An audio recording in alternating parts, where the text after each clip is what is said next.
Hi, I am Maria Mandarino, and thanks for tuning in today. Today we're going to go over Enneagram Type 8, but before we start, if you haven't already, please subscribe to the channel so you're notified of upcoming episodes. Please comment on the video. It really helps to elevate the ranking for the channel. Share the video. And remember to like it as well. All of that, again, helps the algorithm and helps my work reach the people who need it most.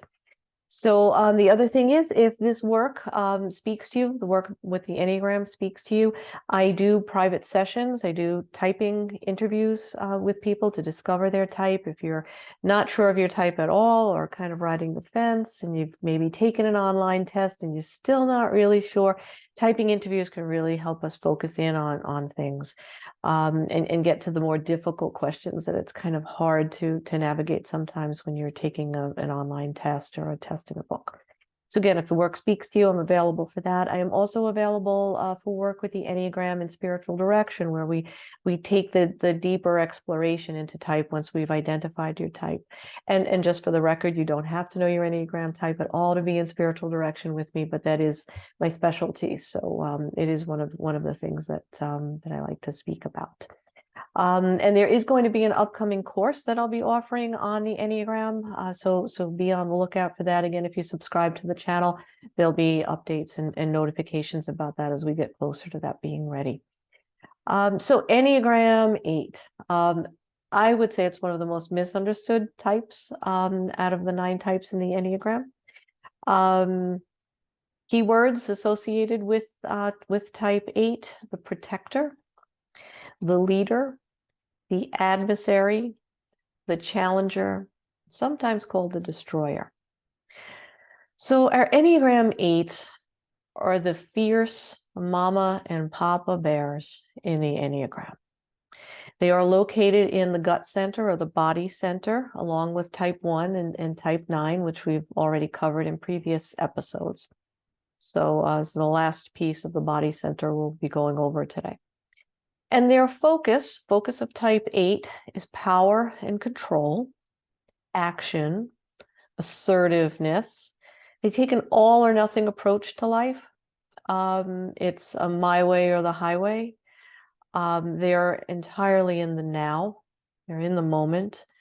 They have a strong focus on justice and a tendency to protect the underdog, and a disdain for weakness. And their wiring is really along the lines of only the strong survive.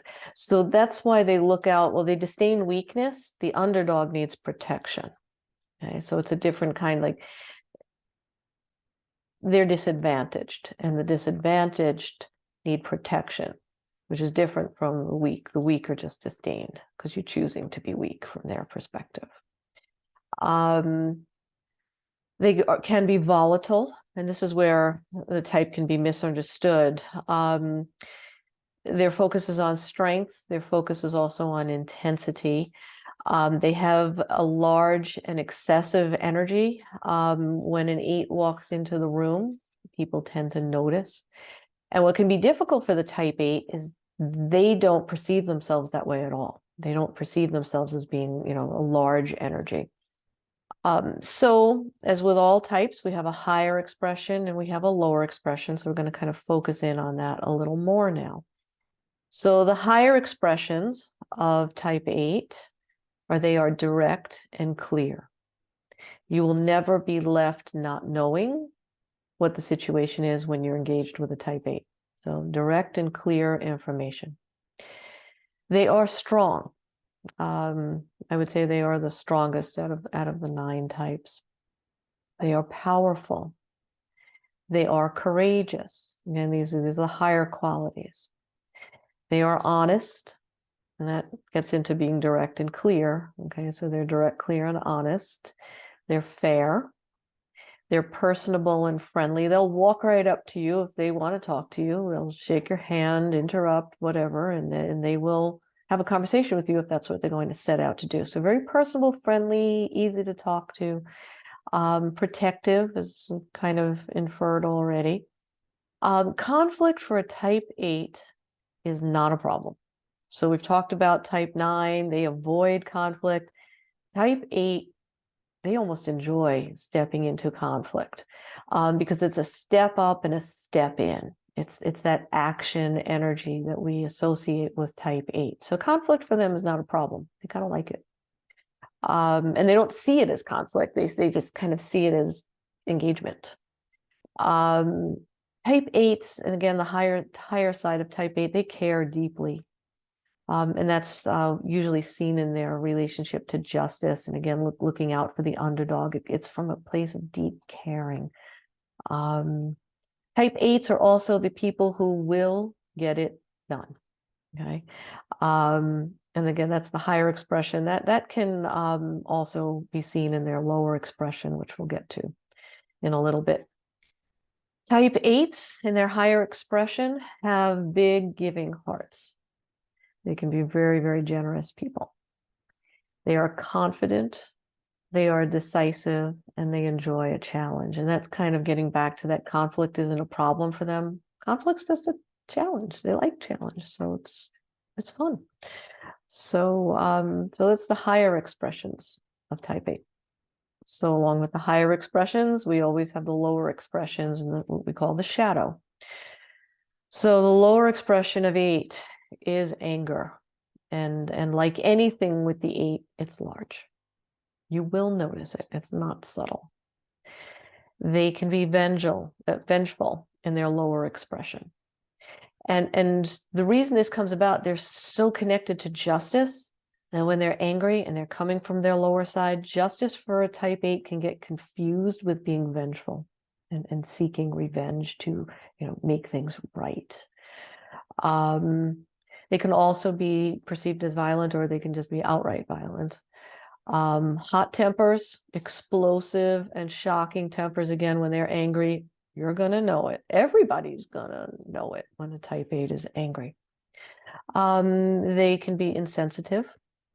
And that gets back to that idea of this large energy that has no idea that they're being perceived as large. So when they're in their lower expression, that's magnified even more. So that insensitivity is part of the lower expression. Type 8s can push people away. They are aggressive. And this is, again, the lower expression. They're pushing people away, aggressive, confrontational.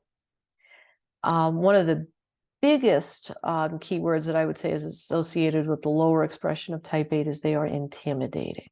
And that gets back to they're the largest energy in the room, for better or worse. So if they're in the lower side, it's for the worst. And they are very intimidating. Also over-controlling, domineering. That gets back to my way or the highway. And it's kind of like this boom, explosive, we're doing it my way, or I'm out of here. And it tends to make people pretty uncomfortable. And again, it depends on what your Enneagram type is when you're in the room observing this type of behavior, but they can be pretty overwhelming to people. Type 8s in their lower expression are slow to trust. They are suspicious. They can cut you off, and they're just, it's that explosive, decisive, boom, you're out. No discussion about it. And they'll just cut you off. Because of their excess, all or nothing kind of behavior, they can be risks for burnout because they'll just overdo it. Their too muchness can burn them out over time. And the other thing that we associate with 8 in their lower expression of type is they can kind of steamroll people. It's that overwhelm. And it's people feel almost invaded and steamrolled. So the intensity of type 8, and this is what type 8 has trouble understanding sometimes, excuse me, is their intensity can cause others to avoid them because they're too much. Or they're too scary, or they're too overwhelming, depending on the higher or the lower expression. But even in the higher expression, it's a large energy. There's a fullness to them. So depending on the other people involved, there can be this tendency to avoid a type 8. They can push people away with their intensity, and frankly, scare people. So, I mean, getting to know your type, no matter which type you lead with, is life-changing. It just is. But out of the type 8s that I've worked with, when they come to realize that their energy, which to them is just, they're like, every day, this is who I am. When they understand the too muchness that other people perceive in them, it's a game changer for the type 8s that I've worked with. So when you think of it, who wants to scare people? Who wants to have people avoid them, right? So the Enneagram is all about bringing us to awareness. So so that's the journey of awareness for type 8. It's part of the journey for all of us, frankly, is to understand how our type structure is perceived by other people.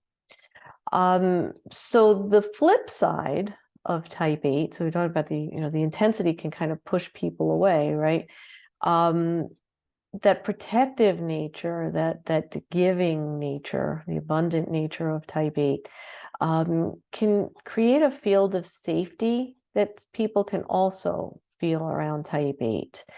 And others have a way of relaxing. When you're around a balanced 8, people can relax and exhale because they know the type 8's got their back. Type 8's in charge. Whether they're literally in charge or not, type 8, that protective energy of that type 8 who's coming from a place of wholeness, can really make people feel secure and safe. And they can be quite loved and appreciated for that. So some tips. Let's start with, if you have a type 8 in your life, that tendency that people have to avoid type 8 is like actually one of the worst things for the type 8 to experience, because the type 8 steps up and steps in. They want you to do that. Like, they enjoy that. So being able to step into the energy of the type 8, to have the courage to meet them in the conversation, to have the courage to engage with them and kind of spar with them a little bit. And again, we're talking about a balanced type 8, okay? They love that. And so my advice to you, if you have a type 8 in your life, the one, don't avoid them. Just don't avoid them. Step in with them. And it'll be a very interesting exchange. And again, we're talking about a balanced 8, okay? And if you yourself lead with type 8, it's important to, I would say, continuously perceive how others are perceiving you, how others are reading your energy, and working on your sensitivity and vulnerability. 8s don't like to be vulnerable. It's one of the things that they seek to avoid, because vulnerability means you're weak. And if you're weak, someone can dominate you. And 8 seeks to take control, right? So vulnerability is one of the things that type 8 will avoid pretty much at all costs. So that's the work of the 8, is to work on sensitivity and vulnerability, and putting the pause button before you take action. Putting on the pause button is a thing for type 8. Just kind of pause, reflect, think about, before I say this or before I do that, how's that going to be perceived by the group? So the pause button can do a lot for a type 8. So I've talked about this concept before, the one thing that a type fears more than death, okay? So the thing that type 8 fears more than death is weakness or vulnerability, okay? Because the weak end up hurt, they end up dominated, and they end up controlled. So type 8 seeks to control and dominate in order to never be vulnerable or put in a position of being the weaker person in the equation. Okay, so that's why that fullness comes forward in them. Okay? It's really to avoid vulnerability or weakness, because they literally fear that more than death. I hope to be interviewing, as I did with the Type 9 panel, not panel, but the Type 9 episode. I'd like to, eventually, if I get the volunteers to do it, I would like to be able to interview a Type 8 and ask that question. It's always interesting to hear it from the person who leads with that type about what their physical response is to vulnerability or feeling weak. But I can promise you that that is something a Type 8 will have a visceral response to.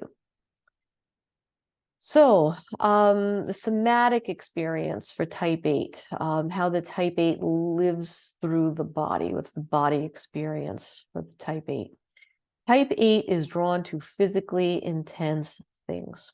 They're the ones that are going to be out there, hiking the tallest mountains, just keeping their body engaged in activity. They like to experience the world through their bodies. It's where their strength for them is demonstrated through their body. So they're active people, and they're not just active, but intensity-seeking people. So, like I said, not just hiking, but hiking the tallest mountain, or under the most adverse conditions, maybe, right? They enjoy the challenge. One of the reasons they're called the challenger. And they have a physical armoring, or what I call constraint, to their body.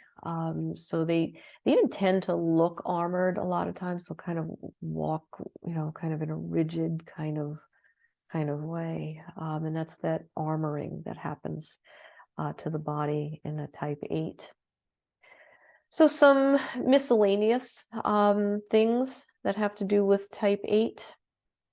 They don't function well in an environment where there's a lack of leadership or poor leadership, because that for them sets off flares of danger.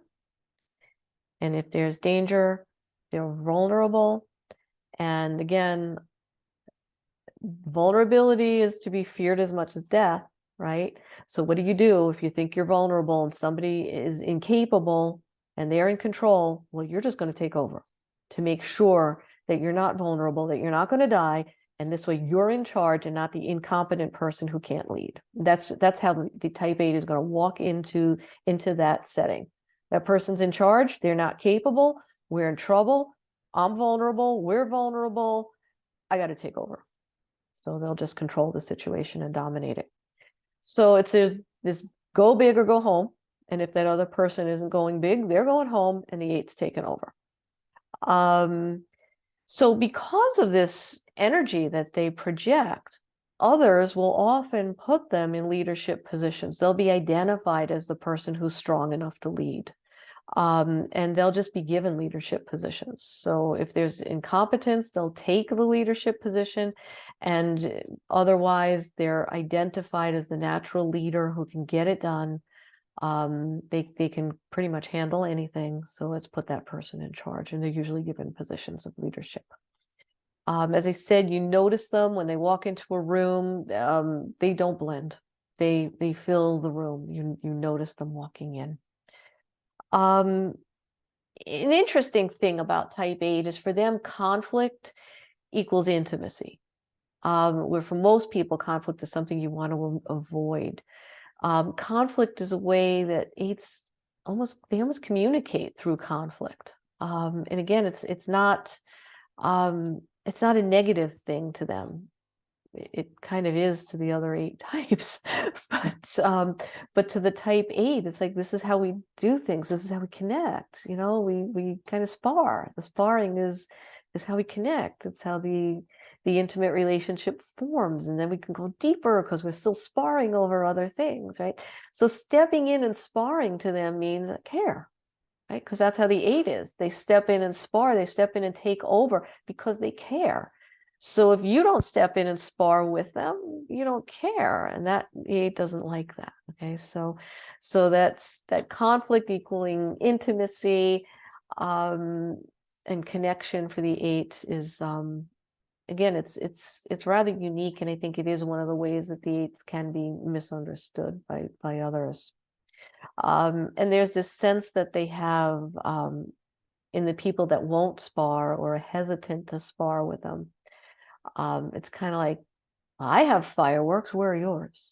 And if you don't come back with fireworks, it's like there's no challenge, there's no fun for them. So yeah. Ignoring unfairness is a problem for a type 8 because they're all about justice, usually social justice. So if you're ignoring something that is blatantly unfair in their view, you're being unjust. So if you're not stepping in and speaking on behalf of the underdog, you're unjust. There is a gender bias that I feel it's important to note about type 8, especially I work with quite a few women who are type 8. And there's this extra reflection that comes up for women who are type 8s who have that strong leadership personality, that large energy who walks into a room. And it's noticed when the type 8 is a man, but I think it's noticed more when that type 8 is a woman, and other labels can easily be pegged on those women for being too much, too demanding, too domineering, too confrontational. We all know how women with those types of adjectives are perceived in our culture. So I think it's important to say, because as I said, when I work with women who lead with 8 as opposed to men who lead with 8, it is a little different because there is this idea of gender roles and how women are supposed to present as opposed to men. So the female type 8, I think, has a little more work to get around. To handle the effects of how they're perceived as too much or too large or too big in energy.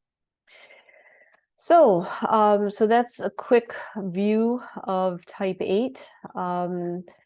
And as I said, I'm going to be working on trying to set up interviews for type 8. I'm still looking for type 1. So if you're out there and you lead with type 1 and you would like to be interviewed for an upcoming episode, or you know someone who leads with 1 or who leads with 8, and you think they might be interested in being on the channel, please let me know, comment, reach out to me.